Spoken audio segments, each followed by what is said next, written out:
Everyone, N K education channel पर आप सभी का बहुत बहुत स्वागत है।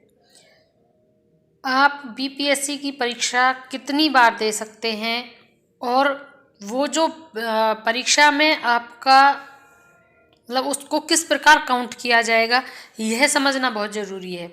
ये तो आप सभी को पता ही चल गया होगा कि ये न्यूज़ बहुत वायरल हो रही है कि आपको 5 अटेम्प्ट मिलेंगे, लेकिन वो कौन से 5 अटेम्प्ट होंगे, कौन से काउंट होंगे, क्या फॉर्म भर देने पर ही आपका जो काउंटिंग है वो मान ली जाएगी कि आपका एक बार जो अटेम्प्ट था वो हो गया। इस चीज़ को समझना बहुत ज़रूरी है कि वो जो 5 बार आपको मौका दिया जाएगा वो किस प्रकार का है। इसको समझने के लिए आप देख रहे होंगे ये लेटर है बिहार सरकार, ये इसकी संख्या है, ये प्रेषक यानी उनको भेजा गया है जो सरकार के अवर सचिव हैं सेवा में, इनको भेजा है इन्होंने। प्रेषक होता है भेजने वाला और सेवा में अश्विनी कुमार को इन्होंने भेजा है। विषय देखिएगा, ईमेल भी डाला हुआ है उन्होंने अपना यहाँ पर, और डेट देखिएगा 24 का है।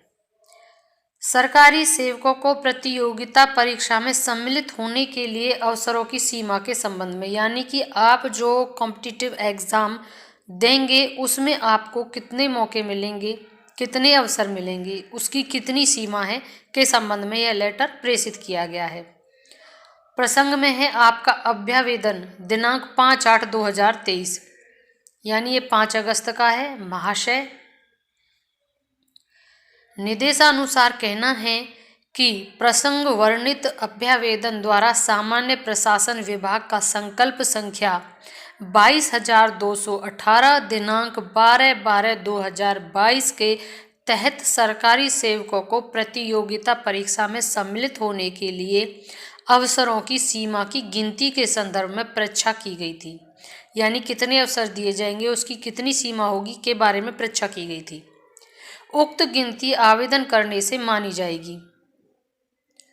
यहाँ पर देखिए, जो हम अभी आपको बता रहे थे कि गिनती क्या सिर्फ आवेदन करने से मानी जाएगी अथवा वास्तविक रूप से परीक्षा में सम्मिलित होने से मानी जाएगी। यानी जो आपको 5 अटेम्प्ट मिलेंगे वो किस आवेदन भरने पर ही मान लिया जाएगा, या जब आप वास्तविक रूप से परीक्षा में बैठ जाएंगे तब आपके वो जो अटेम्प्ट हैं वो काउंट होंगी। उल्लेखनीय है कि सामान्य प्रशासन विभाग के संकल्प ज्ञापक संख्या 22,218 दिनांक 12/12/2022 द्वारा बिहार सरकार के सरकारी सेवकों को प्रतियोगिता परीक्षाओं में सम्मिलित होने के लिए अवसरों की सीमा के संबंध में निर्णय लिया गया है। उक्त संकल्प की कंडिका 7 क का प्रावधान निम्नवत है, यानी जो उनकी कंडिका है, कंडिका 7 पर यह प्रावधान लिखा हुआ है, उसको इन्होंने यहाँ पर ये दिया हुआ है। आप यहाँ पर देख पा रहे होंगे ये पूरा है, जिसमें इसीलिए उन्होंने राइटिंग के जो फॉन्ट हैं उनको थोड़ा तिरछा करके लिखा है, क्योंकि जो कंडिका में है बिल्कुल उसी को इन्होंने दिया है। जो कंडिका 7 क में लिखा हुआ है उसको ध्यान से पढ़ेंगे और समझेंगे। बिहार सरकार के सरकारी सेवकों को सेवा में आने के उपरांत उनकी पूरी सेवा अवधि में प्रत्येक आयोग, बिहार लोक सेवा आयोग, बिहार तकनीकी सेवा आयोग, बिहार कर्मचारी चयन आयोग आदि द्वारा आयोजित प्रतियोगिता परीक्षाओं में सम्मिलित होने के लिए अलग अलग अधिकतम कुल 5 अवसर ही अनुमन्य होंगे। यानी इन्होंने जो जो विभाग इसमें आ रहे हैं इसे हम एक बार और देख लेते हैं ध्यान से। यहाँ पर आप देखिएगा कौन कौन से हैं बिहार के। एक तो बिहार लोक सेवा आयोग, बिहार तकनीकी सेवा आयोग, बिहार कर्मचारी चयन आयोग, इन सभी में जो परीक्षाएं आयोजित होंगी, इन विभाग में जो भी कॉम्पिटिटिव एग्ज़ाम होगा उसके लिए आपको अधिकतम 5 अवसर मिलेंगे। ये इन्होंने जो 7 कंडिका है उसमें साफ लिखा हुआ है। तो इसमें अब कौन होगा, सिर्फ फॉर्म भरने वाले या जो परीक्षा में फिजिकली प्रेजेंट हो गए, जिन्होंने अपनी OMR सीट फिल की या उनका प्रेजेंट वहाँ पर लगा परीक्षा में, वो होगा। इस प्रकार उपर्युक्त वर्णित तथ्य से स्वतः स्पष्ट है कि प्रतियोगिता परीक्षा में सम्मिलित होने हेतु अवसरों की गिनती वास्तविक रूप से परीक्षा में सम्मिलित होने पर ही मानी जाएगी।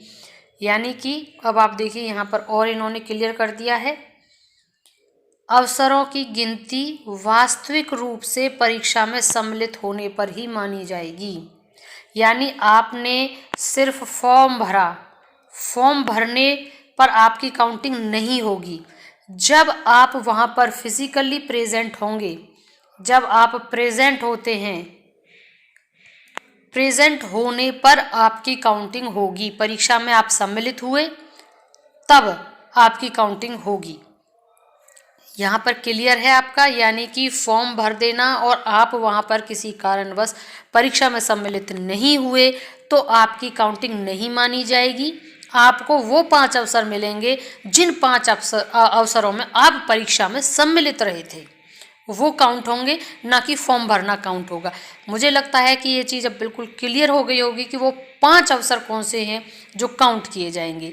यहाँ पर आप अवर सचिव के हस्ताक्षर देख सकते हैं, ये हैं उनके हस्ताक्षर हैं सरकार के अवर सचिव MS अंसारी के, जिन्होंने इनको बिल्कुल क्लियर किया है ताकि आगे आने वाले कोई भी इस चीज़ से परेशान ना हो कि किस प्रकार से कई अभ्यर्थी ऐसे होते हैं वो सिर्फ फॉर्म भरने को समझ लेते हैं कि मेरा तो एक अटेम्प्ट बेकार हो गया। तो यहाँ पर हम दोबारा से फिर से रिपीट कर रहे हैं, फॉर्म भरना आपका अटेम्प्ट काउंट नहीं किया जाएगा।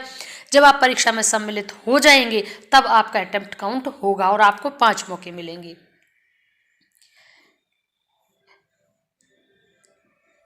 अंत में बस इतना ही। वीडियो को अंत तक देखने के लिए thank you and thanks for watching.